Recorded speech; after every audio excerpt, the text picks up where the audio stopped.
Salve, galera! Esse vídeo é sobre uma experiência que eu vivi num mosteiro, no Retiro de Silêncio em 2018. Eis que já está no nome, calem-se! Entrem mudos e saiam calados. Não podia falar absolutamente nada, nem dar as horas, nem pedir licença, nem dar boa noite. Silêncio e silêncio. Mesmo que por dentro você esteja gritando, você não pode ecoar nenhuma vogal. Essa experiência foi claramente um encontro com Deus e comigo. E o mosteiro foi a ponte para nosso encontro.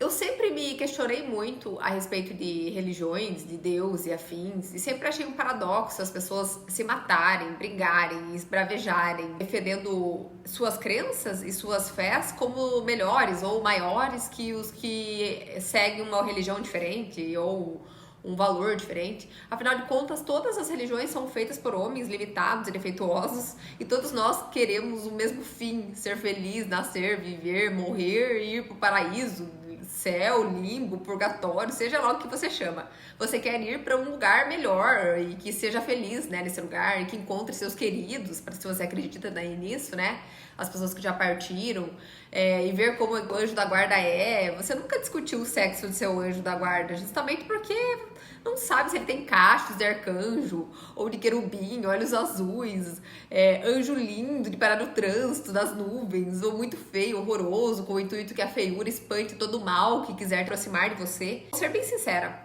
se você acha metamorfose uma coisa da hora, você vai descobrir agora por quê. Seu anjo se metamorfoseia toda hora, não porque você é confuso e cheio de defeitos. É que para conseguir te defender e te proteger, ele tem que fazer isso. O mundo está feio, a energia é pesada e tudo anda bem cruel.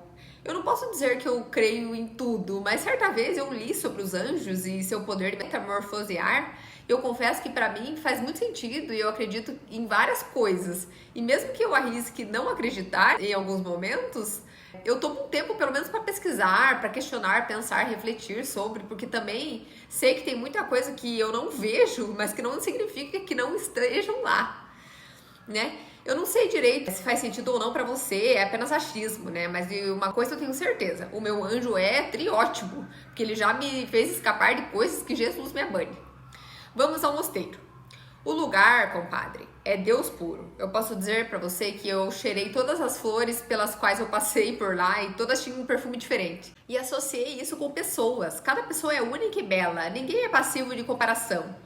Né, com seu cheiro, seu gosto característico, os pássaros, seu canto, as gralhas no fim da tarde. Pareciam compadres conversando alto e tomando um mate bagual. Pensa num fuzuê dos pássaros. Eu fiquei curiosa para saber o que eles estavam conversando. Sou geminiana, né? Curiosa. Quer matar eu no coração? Diga que você me conta um segredo depois. Vi pássaros de tudo quanto é tipo, cor, pesado, leve, com voz fina, colorido, preto e branco, uma coisa de louco. Eu comecei a me perguntar se os biólogos conseguiriam estudar ou descobrir todas as espécies. Amigo biólogo ou da área que está vendo esse vídeo, me responda. Observei as tartarugas e peixes e vi que o peixe nada de ré, deitado. Eu nunca vi isso na minha vida. Tartaruga boceja. Meu, é muito louco. A forma como ela pede licença, ela passa por cima da outra tartaruga. Muito louco isso. Eu achava a tartaruga um bicho esquisito e agora eu acho ainda, mas também acho legal. E o mais tribacana disso tudo é que tem gente que passa por cima dos outros igual a tartaruga, mas na maioria das vezes não é sem querer. Fiz um retiro do silêncio de 8 dias. Meu povo, retiro do silêncio significa silêncio, cale-se. Você chega no lugar mudo e sai calado. Não pode ligar para a comadre para contar as novidades. Não pode conversar com a colega da cadeira. Nada disso. Você só pode conversar com você mesmo. Eu sei, às vezes é difícil. Nos ouvir, principalmente. Mas você pode conversar com os bichos que estão lá, Deus. E chegando lá, eu me encantei com a beleza do lugar. Eu fiquei sozinha num quarto com umas 5 camas. Conheci o padre, que seria nosso guia do retiro. Uma pessoa muito ungida. E a primeira fala dele foi uma colocação do dia. E o que seria isso? Era uma espécie de reflexão que você tinha que fazer como tarefa. E juntamente com isso, tinham alguns textos bíblicos para ler todos os dias. E tinha 2 colocações. E a partir delas, você tirava o resto do dia para orar, meditar, contemplar, da sua maneira, né? Da sua forma. Desde que não compartilhasse ou conversasse com seu colega do retiro. Era tudo completamente individual. Lá haviam leigos, freiras, padres, carismáticos, catequistas, missionários, freis, dentre outras pessoas. Praticamente a maioria das leituras dizia respeito ao Novo Testamento, ou seja, a partir do nascimento de Cristo, o Jesus, né?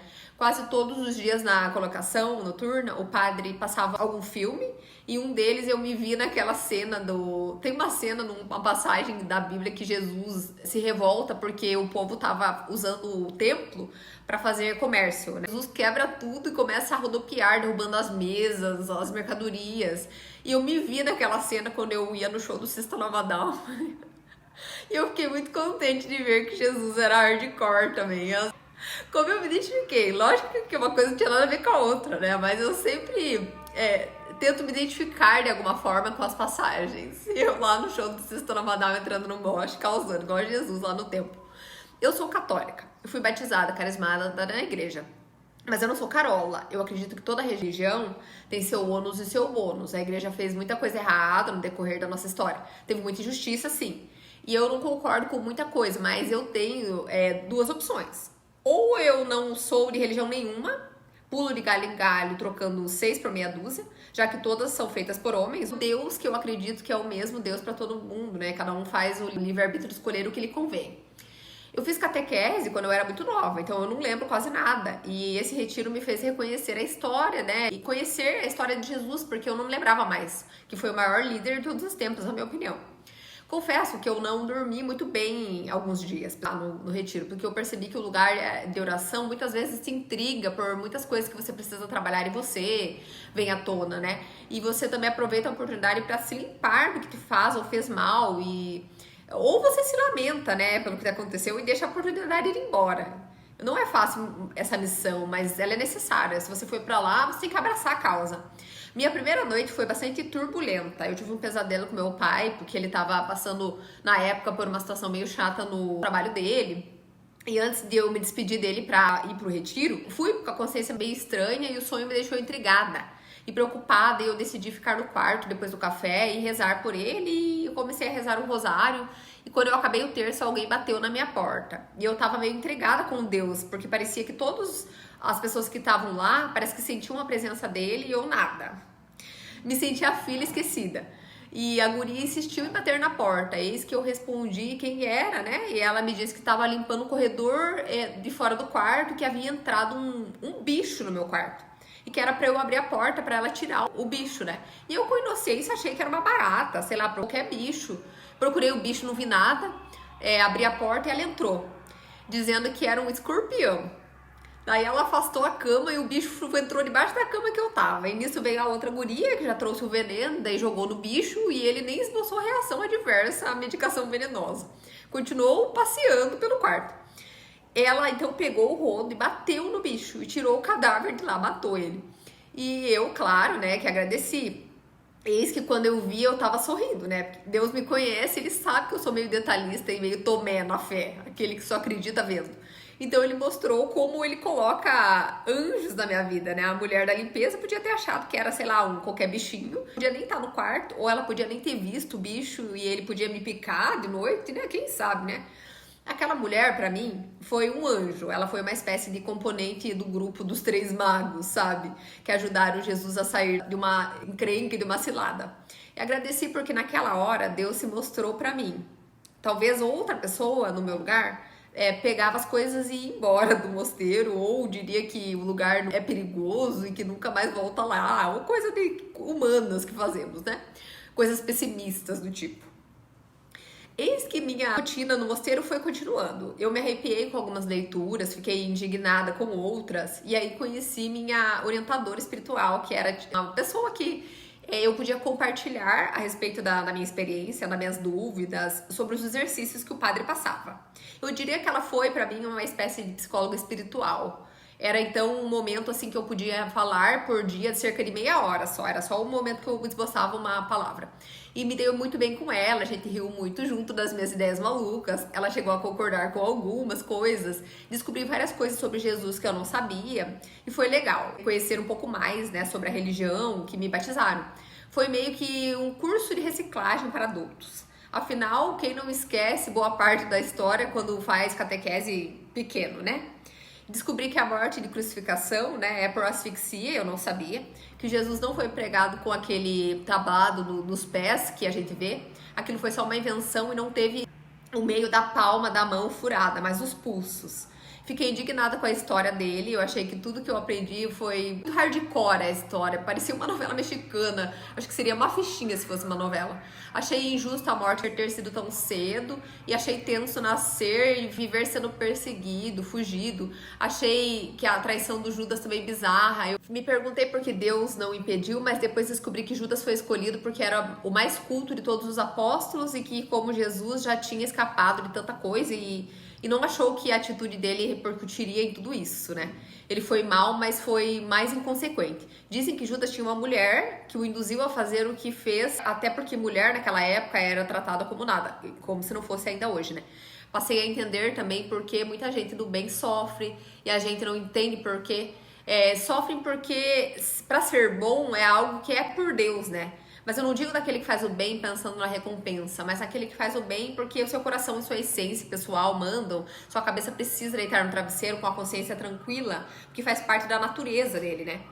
E sim, respeito e amor são coisas que exigem muito. Por isso só tinham 12 apóstolos. Dizem que Jesus tinha muitas discípulas, mulheres, que o seguiam mais do que a caravana do Lua Santana. E descobri que a multiplicação dos pães foi uma metáfora e não teve pão dividido nem peixe, como a gente imagina, né? É igual eu quando ia na missa, eu ficava esperando a Hosana cair das alturas.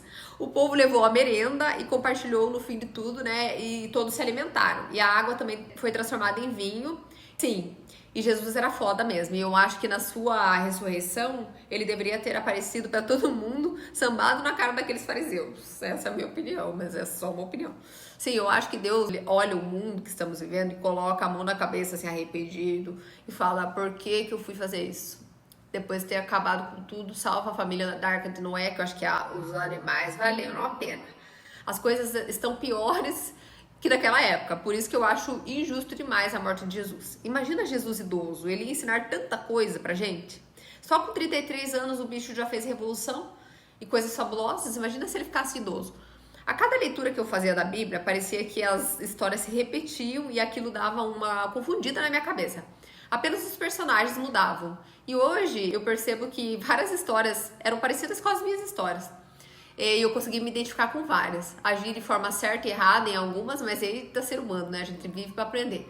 Você que maltrata bicho, vai arder no mármore do inferno. Que se bicho não fosse importante, não tinha tantos bichos na natureza e Deus não teria colocado na arca. Você já pensou nisso? Se todos os seguidores de Deus ressuscitarão, eu vou encontrar a Ágata, minha gata falecida. Né? Se for considerar que Deus se importou com os animais. Espero que eu encontre, porque ela era uma fofa. De acordo com a minha teoria do só sei que nada sei, eu acho que Jesus Cristo era lindo fisicamente, porque a beleza não é tudo, mas ela atrai. Muita gente se aproximou dele porque ele era belo e permaneceu porque a beleza também era interna, muito mais, né, que a externa. Muita gente se aproximou porque tinha uma doença e queria ser curado e ficou porque gostou do que ele disse. Muita gente se aproximou só porque gostou do que ele disse, mas não necessariamente achou alguma coisa na sua aparência ou foi chamado por ela. E tem gente que não gostou porque tinha inveja dele, do que ele era. E por isso a frase que nem Jesus agradou todo mundo. Jesus era um homem saudável, ele era forte fisicamente também, porque só se alimentava de frutas e de proteína, segundo a história de quem estudou isso. Por isso demorou mais para morrer, mesmo depois de ter sido espancado e super, né, machucado. Esse retiro me fez refletir sobre muitas coisas e eu percebi que eu me aceito e me acolho como eu sou. Eu percebi que talvez o plano que eu tracei para minha vida não era o plano de Deus para mim, se é que isso existe. Deus não é injusto, né? Eu percebi que todos os personagens da história real de Jesus, do menos ao mais importante, tinham só a razão de estar ali. O papel da mãe de Jesus foi imprescindível em algumas ocasiões e eu acho que até mesmo Deus se surpreendeu com ela, né? Mais uma vez as mulheres causando revolução. E viu a importância de uma mãe também. Pode parecer que não, mas meditar e resolver pendências dentro de nós exige muito esforço e dedicação também. E sim, os 8 dias demoraram uma eternidade para acabar. Teve hora que eu tive vontade de pegar minha mala e ir embora, mas eu me segurei e não fui. Ainda bem. Tinha hora que eu estava adorando o retiro e outras odiando. No decorrer dele eu recebi bilhetes de pessoas dizendo que eu ajudei muito elas porque eu sorri para elas gratuitamente.